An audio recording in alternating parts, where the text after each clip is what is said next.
Hello, and thank you for joining us today. Today we're going to be reading Soria Moria Castle. There was once upon a time a couple of folks who had a son named Halvor. Ever since he had been a little boy, he had been unwilling to do any work and had just sat raking about among the ashes. His parents sent him away to learn several things, but Halvor stayed nowhere. But when he had gone 2 or 3 days, he always ran away from his master, hurried off home, and sat down in the chimney corner to grub amongst the ashes again. One day, however, a sea captain came and asked Halvor if he hadn't a fancy to come with him and go to sea and behold foreign lands. And Halvor had a fancy for that, so he was not long in getting ready. How long they sailed they did not know, but after a long, long time there was a terrible storm. And when it was over, and all that had become calm again, they knew not where they were, for they had been driven away to a strange coast of which none of them had any knowledge. As there was no wind at all there, they lay there becalmed, and Halvor asked the skipper to give him leave to go on shore to look about, for he would much rather do that than lie there and sleep. "Do you think you are fit to go where people can see you? You have no clothes but those rags you are in." Halvor still begged for leave, and at last got it, but he was to come back at once if the wind began to rise. So he went on shore, and it was a delightful country. Whithersoever he went, there were wide plains with fields and meadows, but as for people, there were none to be seen. The wind began to rise, but Halvor thought he had not yet seen enough, and that he would like to walk about a little longer to try to see if he could meet someone. So after a while, he came to a great highway, which was so smooth that an egg might have been rolled along it without breaking. Halvor followed this, and when evening drew near, he saw a big castle far away in the distance. And there were lights in it. So he had now been walking the whole day and had not brought anything to eat with him. He was frightfully hungry. Nevertheless, the nearer he came to the castle, the more afraid he was. A fire was burning in the castle, and Halvor went into the kitchen, which was more magnificent than any kitchen he had ever yet beheld. There were vessels of gold and silver, but not one human being was to be seen. When Halvor had stood up for some time, and no one came out, he went in and opened a door, and inside a princess was sitting at her spinning wheel. "Nay," she cried, "what human folk dare enter here? But the best thing you can do is to go away again, for if not, the troll will devour you. A troll with 3 heads lives here." "I should have been just as well pleased if he had 4 heads or more, for I should have enjoyed seeing the fellow," said the youth. "But I won't go away, for I have done no harm. But you must give me something to eat, for I am frightfully hungry." When Halvor had eaten his fill, the princess told him to try and see if he could wield the sword that was hanging on the wall. If he could not wield it, nor even lift it up.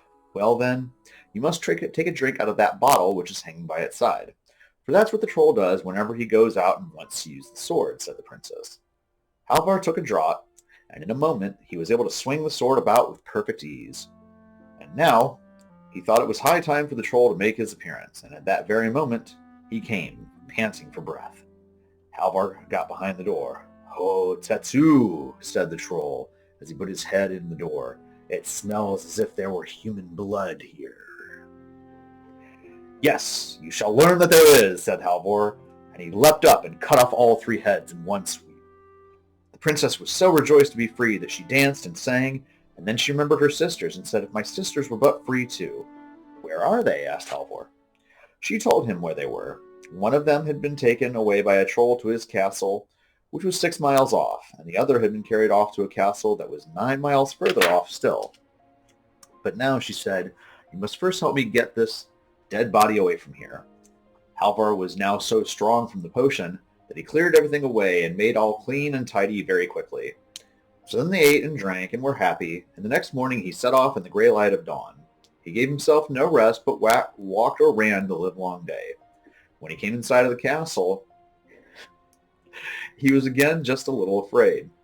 It was much more splendid than the other, but here too there was not a human being to be seen. So Halvor went into the kitchen, and did not linger there either, but went straight in. "Nay, human folk dare come here?" cried the second princess. "I know not how long it has been since I came here myself, but during that all that time I have never seen another human. It will be better for you to depart at once, for a troll lives here who has 6 heads. No, I shall not go, said Halvor, for even if he had 6 more, I would not. He will swallow you up alive, said the princess. But she spoke to no purpose, for Halvor would not go. He was not afraid of the troll, but he wanted some meat and drink, for he was hungry after his journey. So she gave him as much as he would have, and then once more tried to make him go away. No, said Halvor, I will not go, for I have not done anything wrong, and I have no reason to be afraid. He won't ask any questions about that, said the princess, for he will take you without leave or right. And as you will not go, try if you can wield that sword which the troll uses in battle. He could not brandish the sword, so the princess said that he was to take a draught from the flask which hung by its side, and when he had done so, he could wield the sword. Soon afterwards, the troll came, and he was so large and stout that he was forced to go sideways to get through the door. When the troll got his head in, he cried, "Ho tattoo! It smells of human blood in here." With that, Halvor cut off the first head, and so on with all the rest. The princess was now exceedingly delighted, but when she remembered her sisters and wished that they were free too, Halvor thought that might be managed and wanted to set off immediately, but first he had to help the princess remove the troll's body, so it was not until morning that he set forth again. It was a long way to the next castle, and they both walked and ran to get there in time. Late in the evening, he caught sight of it, and it was very much more magnificent than either of the others. And this time, he was not in the least afraid, but he went into the kitchen and then straight on inside the castle. There a princess was sitting, who was so beautiful that there was never anyone to equal her. She too said what the others had said, that no human folk had ever been there since she had come, and entreated him to go away again, or else the troll would swallow him up alive. This troll had 9 heads, she told him. Yes, and if he had 9 added to the 9, and then 9 more, I would not go away, said Halvor, and he went and stood by the stove. The princess begged him very much to go, lest the troll should devour him, but Halvor said, let him come when he will. So she gave him the troll's sword and bade him to drink from the flask to enable him to wield it. At that moment the troll came, breathing hard, and he was ever so much bigger and stouter than either of the others, and he too was forced to go sideways to get in through the door. "Hutetu! What smell of human blood there is here," said he. Then Halvor cut off the first head, and after that the others, but the last head was the toughest of them all, and it was the hardest work that Halvor had ever done to get it off, but he still believed that he would have the strength enough to do it. Now all the princesses came to the castle and were together again, and they were happier than they had ever been in their lives, and they were delighted with Halvor, and he with them, and he was to choose which one he liked the best, but of the 3 sisters he loved the youngest one best. But Halvor went about and was so strange and so mournful and quiet that the princesses asked what it was that he longed for, and if he did not like being with them. He said that he did like to be with them, for they had enough to live on, and he was very comfortable there. But he longed to go home, for his father and mother were alive, and he had a great desire to see them again. They thought that this might be easily done. "You shall go and return in perfect safety if you follow our advice." So he said that he would do nothing that they did not wish. Then they dressed him so splendidly that he was like a king's son. They put a ring on his finger, and it was one which would enable him to go there and come back again by wishing.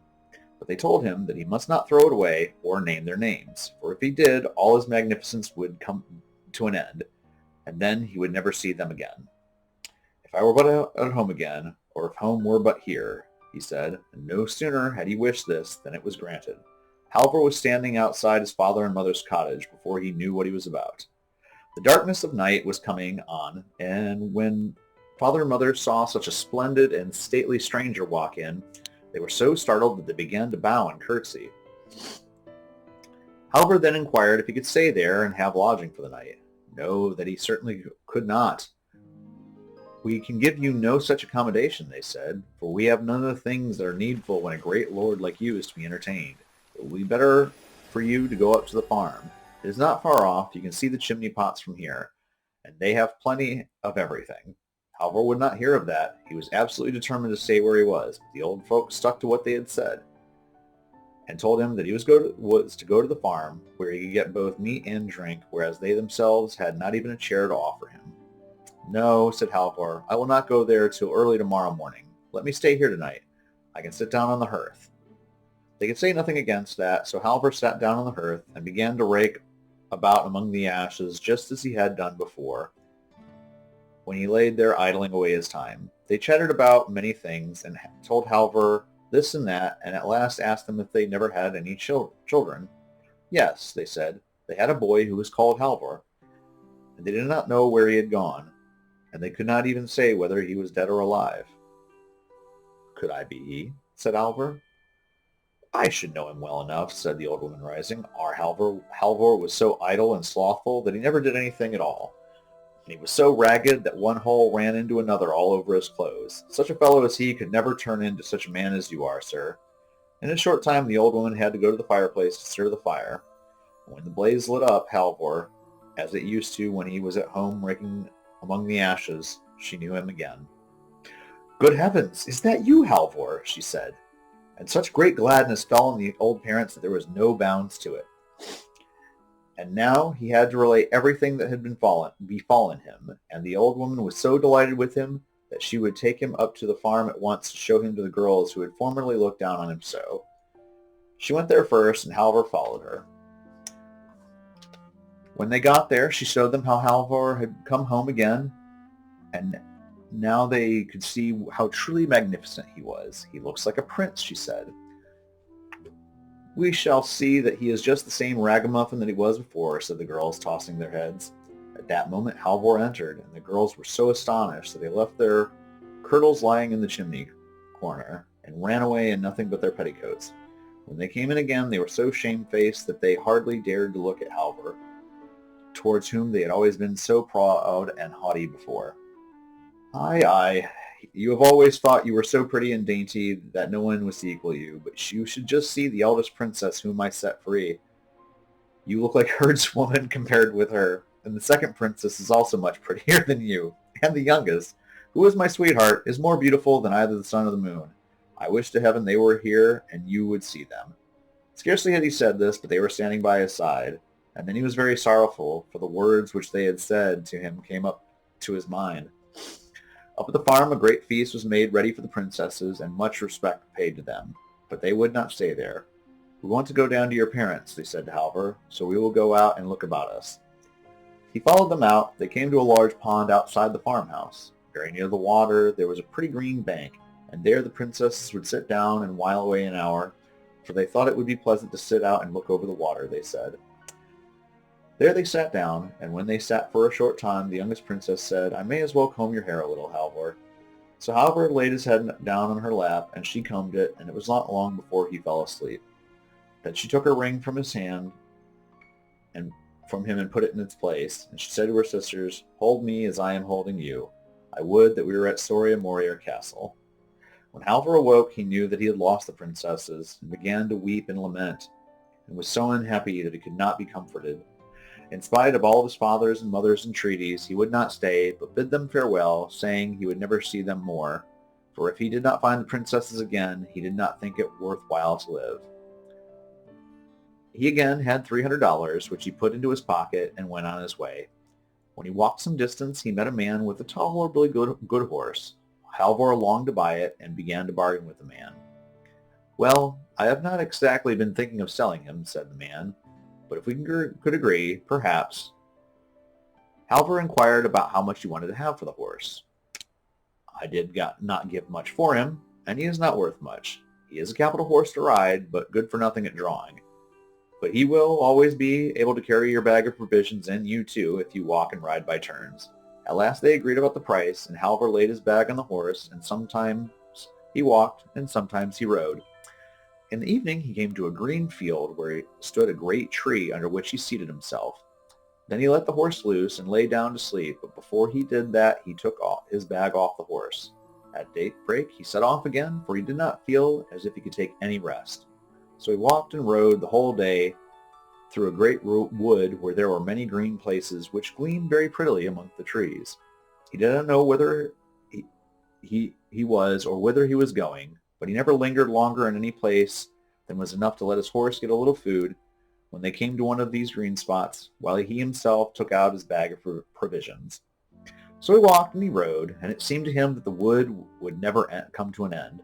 But on the evening of the second day, he saw a light shining through the trees.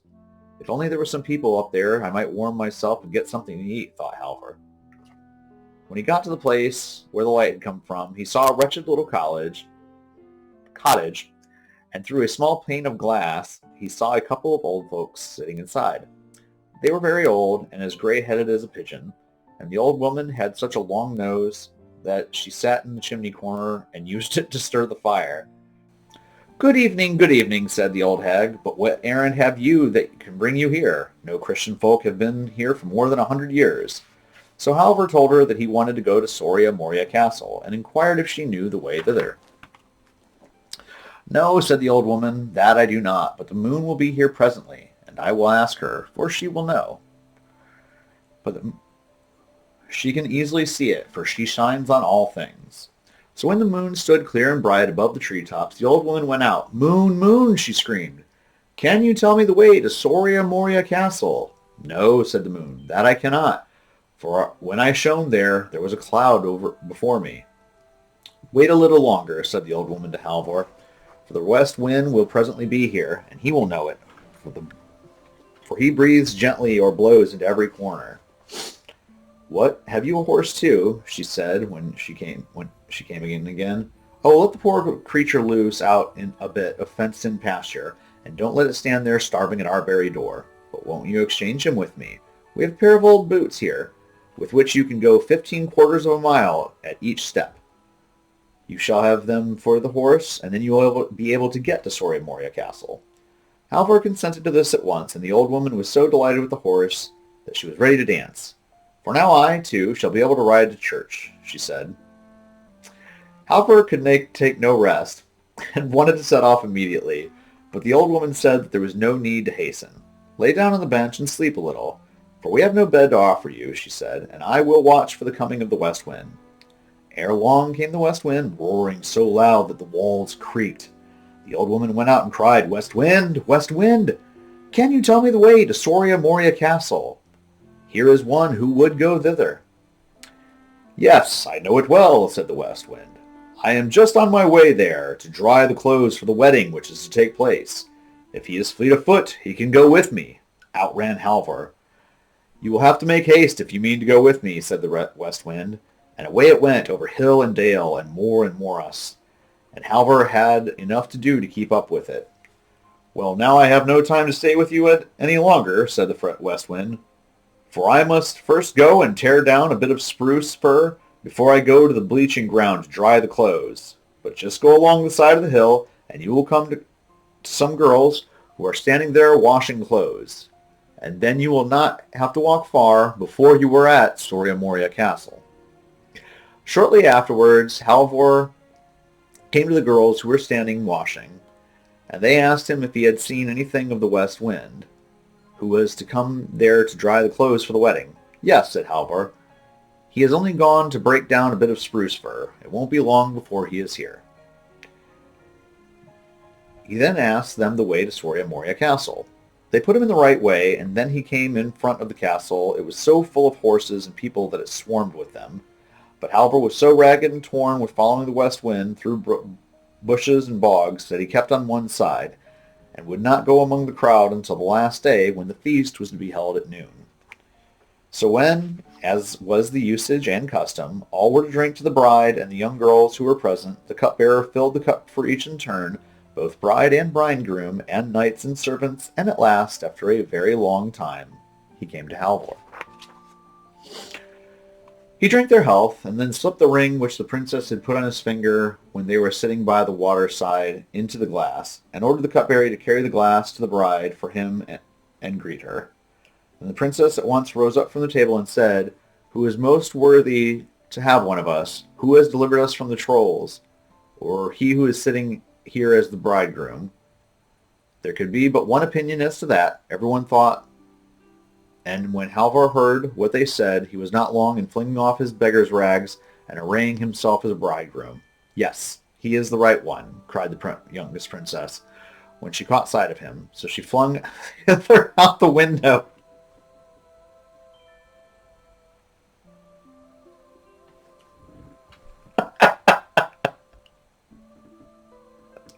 Okay. So Halvor shows up, and she just takes her current groom. We don't know where he comes from. Just chucks him out the window and marries Halvor. The end.